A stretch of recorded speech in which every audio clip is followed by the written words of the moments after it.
Dans cette vidéo, on va résoudre une situation problème qui fait appel au graphe et réseau. Alors voici la situation.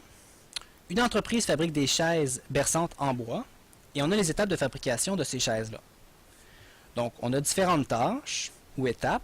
Pour chacune de ces tâches-là, on a une durée et des étapes préalables. Donc je les lis rapidement. Étape A, c'est couper du bois. Ça prend 30 minutes et il n'y a aucune étape préalable. Étape B, sculpter des motifs sur certains morceaux de bois. Ça prend 40 minutes et l'étape A doit être terminée. C, faire des trous dans les morceaux de bois. Ça prend 10 minutes et l'étape A doit être terminée.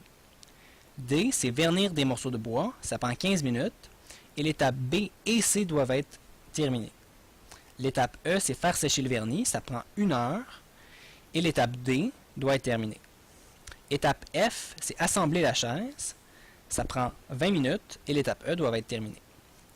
G, assembler le mécanisme de balancement. Ça prend 1h40 et on peut la faire en commençant. Il n'y a pas d'étape préalable. H, c'est souder certains morceaux du mécanisme de balancement. Ça prend 40 minutes et l'étape G est préalable. I, installer le mécanisme de balancement sur la chaise. Ça prend 10 minutes et l'étape F et H sont préalables. J, c'est inspecter le produit fini. Ça prend 5 minutes et l'étape I est préalable. Et K, c'est la dernière étape. En fait, l'étape, c'est la chaise est fabriquée et ça prend aucun temps. Et l'étape J, c'est-à-dire l'inspection, doit être terminée, on s'en doute. Alors, on pose 3 questions par rapport à ça. Représenter le graphe associé aux étapes de fabrication d'une chaise. B, trouver le chemin critique et le temps minimal de fabrication d'une chaise. Et C, quelles étapes peuvent prendre du retard sans ralentir le temps minimal de fabrication. Alors, pour répondre à la question, ce que je dois faire, premièrement, le A, je vais faire le A. Représenter le graphe associé aux étapes de fabrication d'une chaise. Donc, je commence avec le graphe. On va partir d'un point de départ.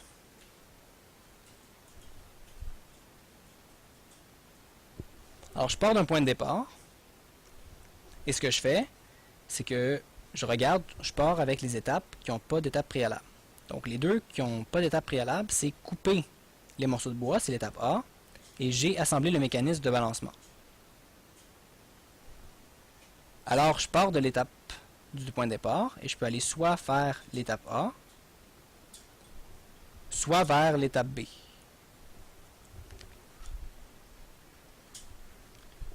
Alors, si je vais vers l'étape A, ou vers l'étape G. Pour aller vers l'étape A, ben en fait, au début, c'est juste un choix. Ça ne prend pas de temps, c'est 0 minutes. Donc, on va mettre la valeur 0 à chacune des arêtes. Bon, ensuite, ce que je vais faire, on va regarder ce qui arrive si on va vers l'étape A et qu'est-ce qui arrive si on va vers l'étape G. Si on commence avec l'étape A, ben, je vais regarder c'est quoi les étapes dont A est préalable. On a l'étape B qui est sculpter des motifs sur certains morceaux de bois. Et on a C, faire des trous dans les morceaux de bois. Ces deux étapes-là ont A comme étape préalable. Donc, un coup qu'on a décidé de faire A, donc si je fais A, ensuite je vais pouvoir faire l'étape B. Et si je fais A, ensuite je vais pouvoir faire l'étape C. Donc, accomplir la tâche A, ça prend 30 minutes. Donc, pour aller de A vers B, ça va prendre 30 minutes, c'est-à-dire le temps d'accomplir la tâche A. Ou aller de A vers C, ça va aussi prendre 30 minutes, accomplir la tâche A. Ensuite de ça, on va regarder c'est quoi les tâches dont B est préalable. On regarde, c'est la tâche D, vernir les morceaux de bois. En fait, B et C sont préalables. C'est-à-dire, B et C doivent être terminés avant qu'on puisse faire l'étape D. Donc, accomplir l'étape B, ça prend 40 minutes, alors qu'accomplir l'étape C, ça prend 10 minutes. Bon. Ensuite, on continue. Quelle étape vient après l'étape D? Mais quand on a fait l'étape D, on peut faire sécher le vernis, c'est l'étape E. Donc, je m'en vais vers l'étape E. Donc, accomplir l'étape D, ça prenait 15 minutes. Donc, 15 minutes. Et maintenant, on est rendu à faire l'étape E. Faire l'étape E, ça prend 1 heure. Et qu'est-ce qui est préalable à l'étape E? Qu'est-ce qui vient après l'étape E? C'est assembler la chaise, l'étape F. Alors, je m'en vais vers l'étape F. Et là, ici, l'étape E prend 1 heure, faire sécher le vernis. Alors, 1 heure, je vais l'écrire en minutes, 60 minutes. On est rendu à l'étape F. Qu'est-ce qui vient après l'étape F? On voit, c'est étape I, installer le mécanisme de balancement sur la chaise. Mais on doit aussi avoir terminé l'étape H. Donc là, ici, l'étape H, on ne l'a pas encore terminée. Probablement que ça vient après la G. Fait qu'on va aller voir. Effectivement, l'étape H, son étape préalable, c'est l'étape G. Donc, c'est souder certains morceaux du mécanisme de balancement.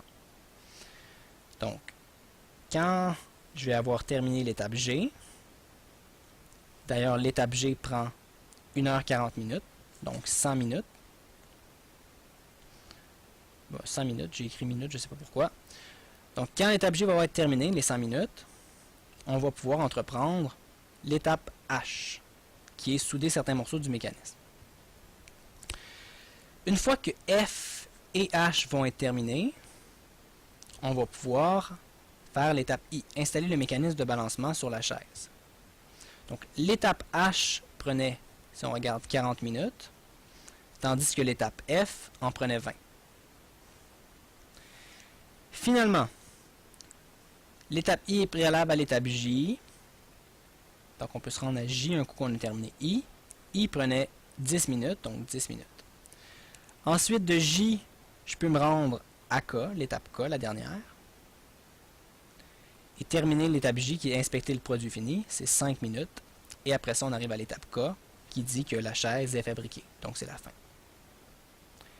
Alors, j'ai terminé le A, qui était de représenter le graphe associé aux étapes de fabrication de la chaise.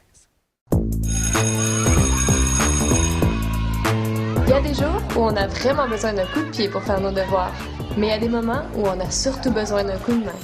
Pour ça, il y a Allo Prof, des enseignants super cool répondent à tes questions du lundi au jeudi de 17h à 20h. Tu peux les rejoindre par téléphone au 1-888-776-4455 ou dans leur cyberclasse sur alloprof.qc.ca. Et la bonne nouvelle, C'est que c'est gratuit. Profites-en! profites-en!